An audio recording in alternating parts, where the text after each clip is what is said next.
body, black and white striped legs, a white face, a tongue so long it can lick its own eyeball. Why I'd want to, I don't know, but it could.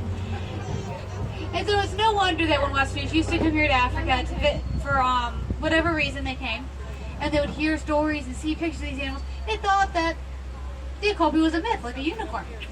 Little ones need to stay seated on tushies at all times, ma'am. Thank you.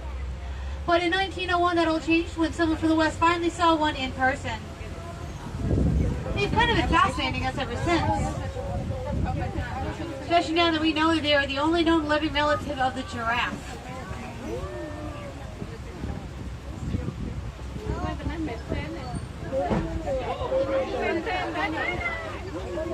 Oh, black rhino. Jogging.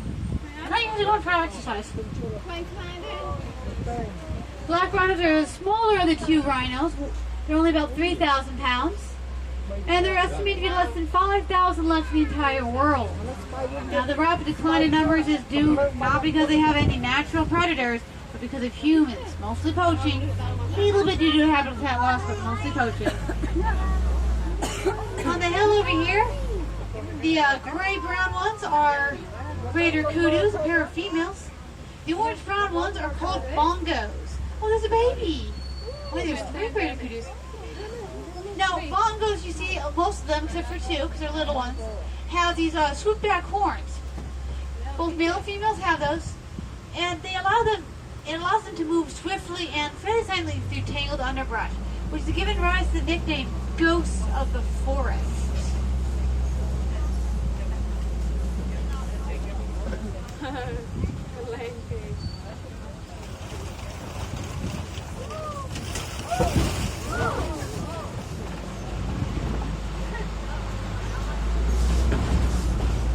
Told you the roads are bumpy.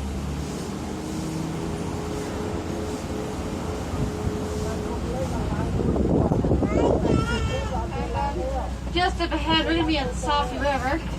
It's a great place to try to spot hippos. In fact, I see a couple. One partially emerged, mostly submerged, and diving again. Hippos will spend most of their day in the water. This gives them a measure of protection and helps them stay cool during the hot savanna days.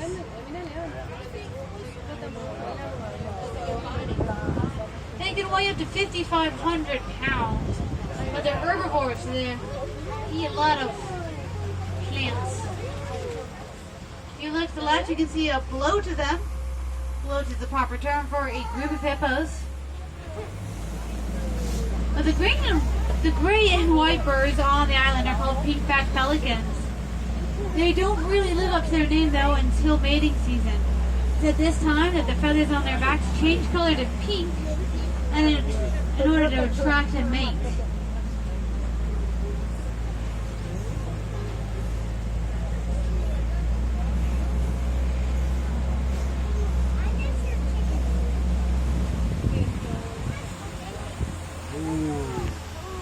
I spy with my eyes some Nile crocodiles to the left. Nile crocodiles are the largest crocodiles in Africa. Their jaws are so powerful they are able to snap clean through the bones of larger animals such as zebras and antelope. However, they'd have to wait for the animals to come down to the water to them, so they're not going to go up on land, they actually hunt them down. So sometimes they'll have to settle for eating fish.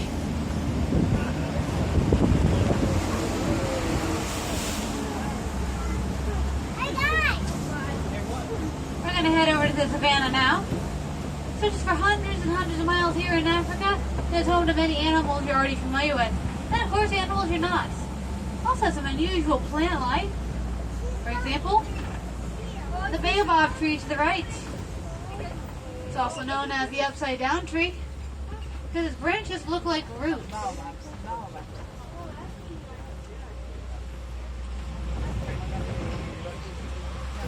The story goes that God was creating the world. He had planted all the plants and placed all the animals down.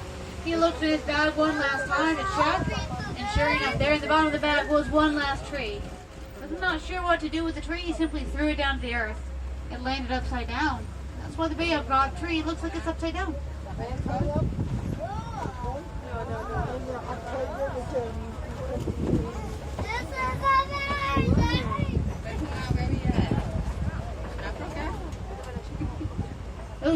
horns belong to the Ankoli cattle. They're usually measured from about 6 feet from tip to tip.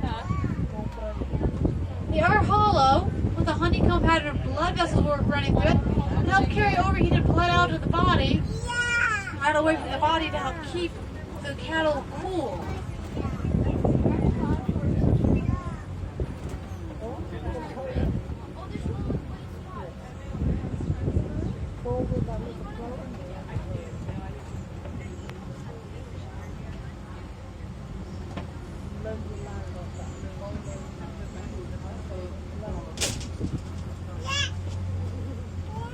You look off to the left, you can see some Mexican wild dogs. One hiding in the shade of the bush, one running around. Well, all of them seem to be hanging all along that boulder back there.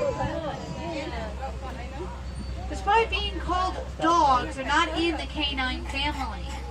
Two signs that they aren't is the fact that they only have 4 toes on their paws, and they don't bark, they chirp. Sounds like a squeaky toy.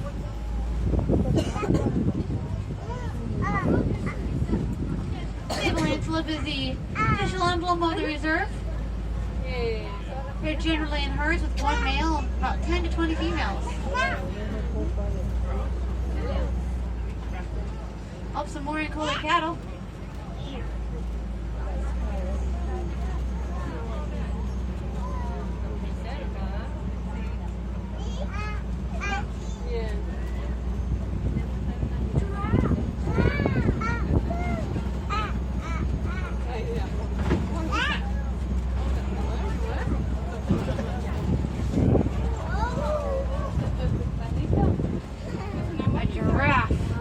Giraffes are the tallest land animal and get up to 20 feet tall. Baby giraffes are generally about 6 feet tall, and there, look, there's part of its 18-inch long tongue. Yes. And that's not its tongue at a full length. It's 18 inches long. Not an animal you want to get a kiss from. Oh, the little one, Dookie. Oh, so cute, so cute. Oh, those are some Patterson elands over there. Patterson elands are one of the largest antelope in the world. The male gets to be about 6 feet tall at the shoulder and can weigh up to 2,000 pounds.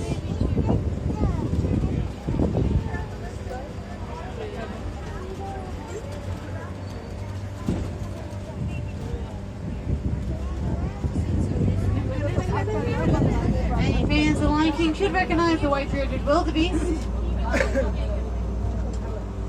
Also called the Gnu, G-N-U.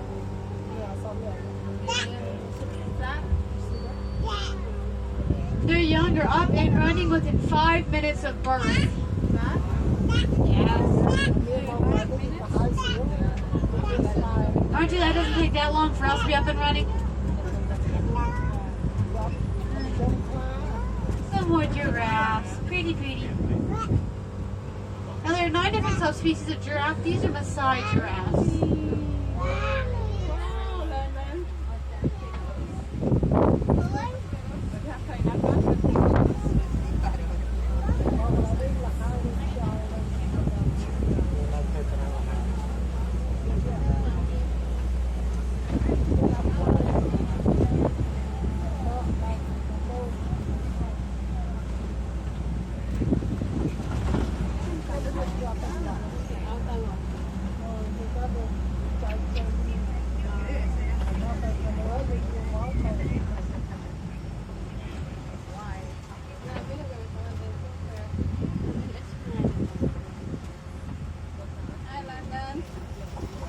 African elephants are the world's largest land animals. The males leave the herd when they reach maturity at about 13 to 15 years old.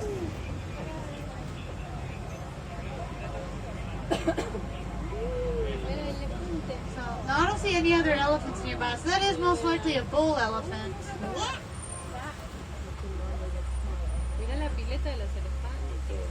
Now, since they don't reach maturity until about 13 to 15 years old, that gives them the second longest childhood in the animal kingdom. Humans have the longest at about 18 years.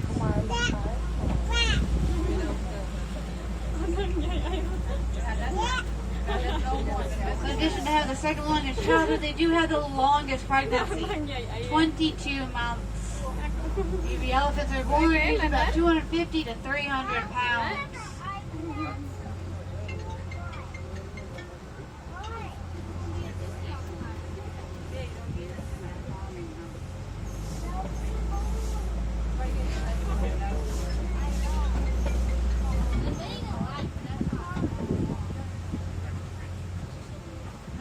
Old bridge, so we're gonna have to go pulley. That means very slowly.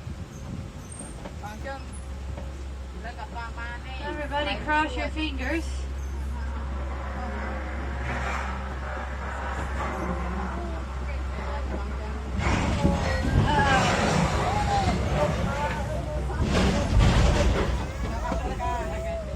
That's not good. We need another layer of duct tape and another thing of baling twine. Let's get away from that bridge though. This here is the red clay pits. Red clay is the favorite snack of the African elephant.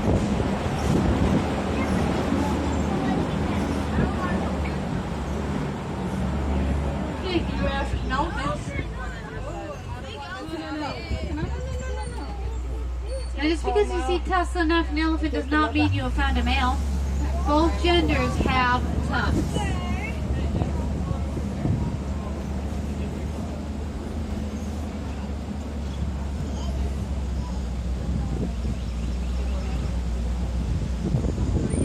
Now, in a herd of elephants, if a female is lactating, she will let any of the, speaking of babies, she'll let any of the babies nurse from her, not just her own. So there's only one baby, there could be more, but any lactating mother will let that baby nurse from her.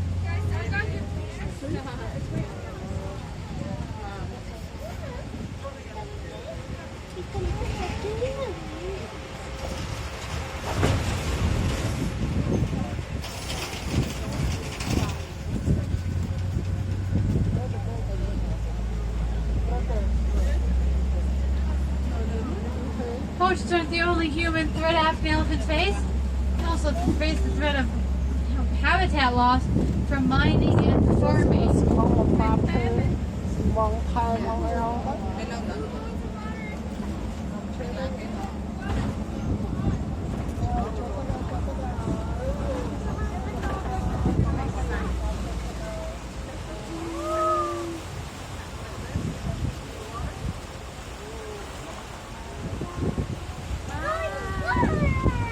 Greater flamingos.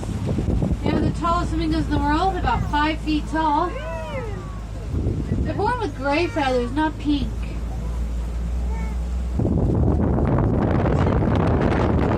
Later on, it's the orange fruit that they eat.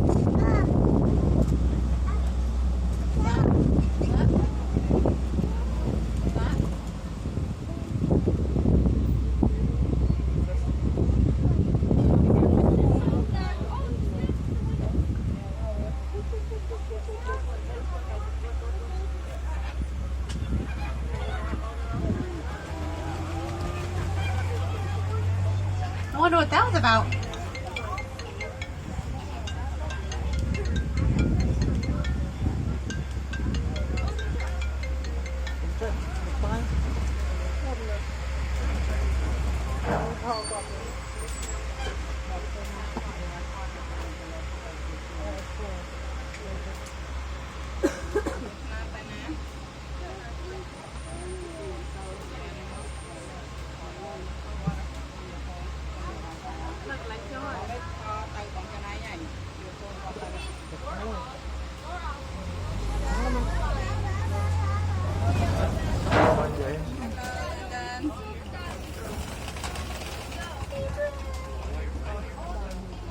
Beautiful white rhino. You can see there is a major size difference between the white and black rhinos.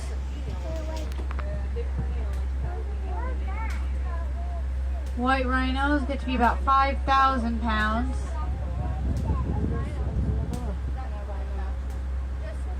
ago. We had a rhino blockade. Yeah, see that one that's right over the other side of the bush? She was sitting on the road. Or he, I don't know. I'll probably get a little closer to see. But if there is a male, it's the only one in the area.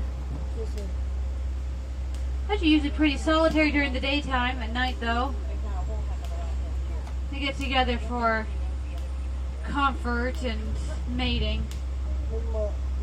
What he's doing in that log, I don't know. Now, rhino horns are prized because there's many cultures that believe that a rhino's horn has either a magical, mythical, or medicinal property to it. Now, it is really hard to break these ancient, well, not maybe not ancient, but very old beliefs, which is why rhinos are still hunted to this day. And we presented evidence. Scientists have studied the rhino's horn 6 ways to Sundays, and have discovered it contains the same exact material as your own hair and nail does. Nails do so. Not sure why. Just like I'm not sure what that rhino's doing to that log. Oh, there's 2 more up on the hill. But I know one reason they may hang out over here. See that mud wallow? They like to roll around in the mud. It puts on a layer of protection against the harsh African sun.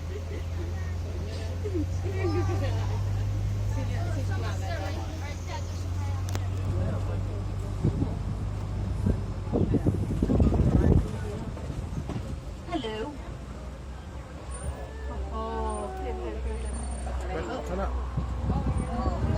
Ooh, not happy. I'm not sure if she's running away from us or running at the other one, but she was growling. Yes, rhinos growl. Oh, that was not nice. So first a growling rhino, and then a zebra cooks another one in the butt.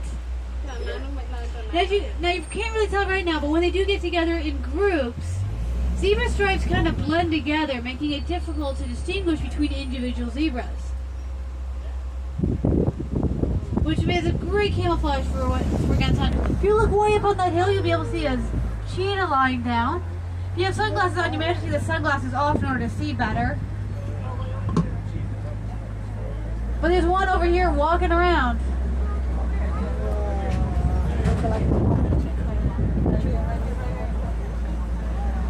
Cheetahs are the fastest land animals. Oh, these are water bucks, by the way. They go from 0 to cheetah, not the water buck, can go from 0 to 60 in about 3 seconds. They can reach top speeds about 75 miles an hour. However, they're sprinters. They can't maintain the speed for very long distances, which is why some animals, like the springbok, which you can go about 60 miles an hour, can outrun them. The springbok has stamina.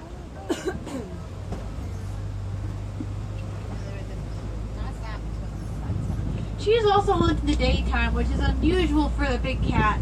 Almost all big cats hunt at night. Such as this big guy up here. Oh, he's not the one who did the hunting though, unless he's all by himself. Females do the hunting in a pride, and the males stay behind. He protects the home and cubs.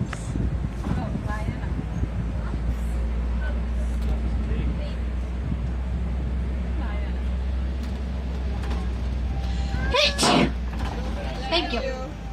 Gorgeous example of a male lion. Taking a nap. Like I said, the females do the hunting at night, but during the daytime, both male and female spend about 18 to 20 hours a day doing thank you. Doing almost nothing.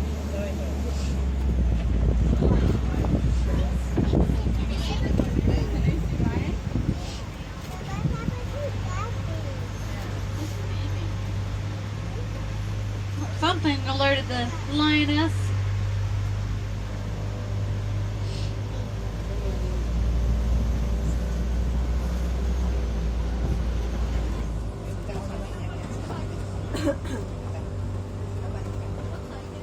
These large burrows over here belong to warthogs. They are the largest burrowing animals.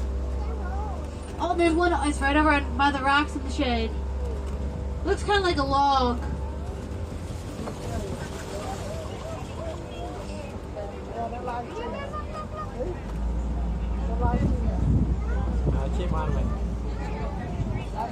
Oh, sweet, are you gonna? Oh, unfinished crossing. There we go. These are the largest birds in the world. They may be flightless, but their wings are not useless. So they can run between 30 to 40, occasionally all the way up to 50 miles an hour. They use their wings to help maintain their balance.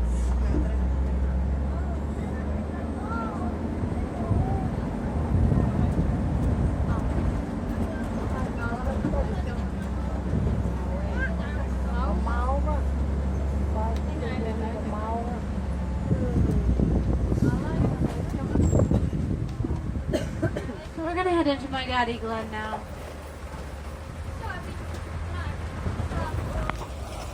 A more recent addition to the reserve.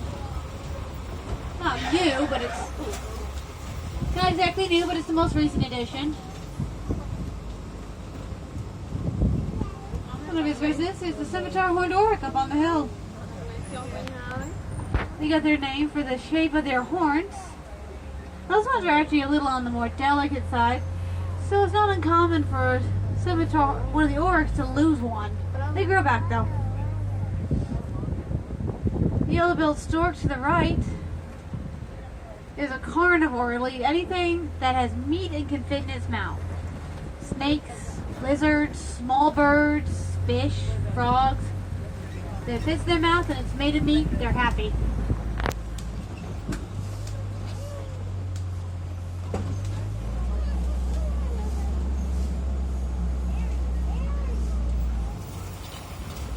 So that wraps up our safari. Did everybody have fun?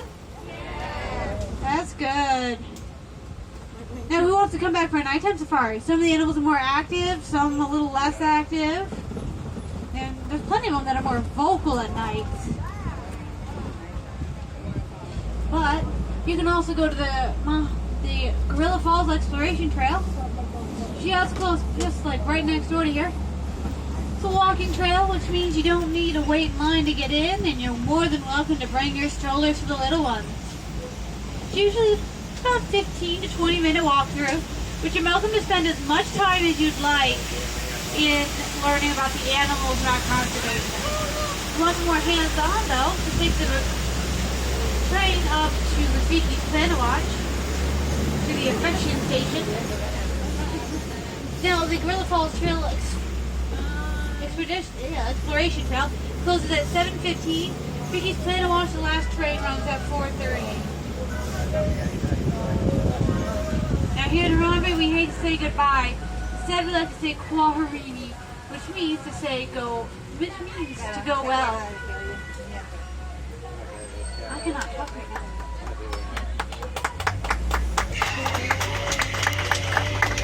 Thank you. So for Wilderness Explorers, you have been on Simba 1. Look all around you, make sure you have all your personal items, and Kwaherini. Go well, go wild, and we hope to see you again real soon.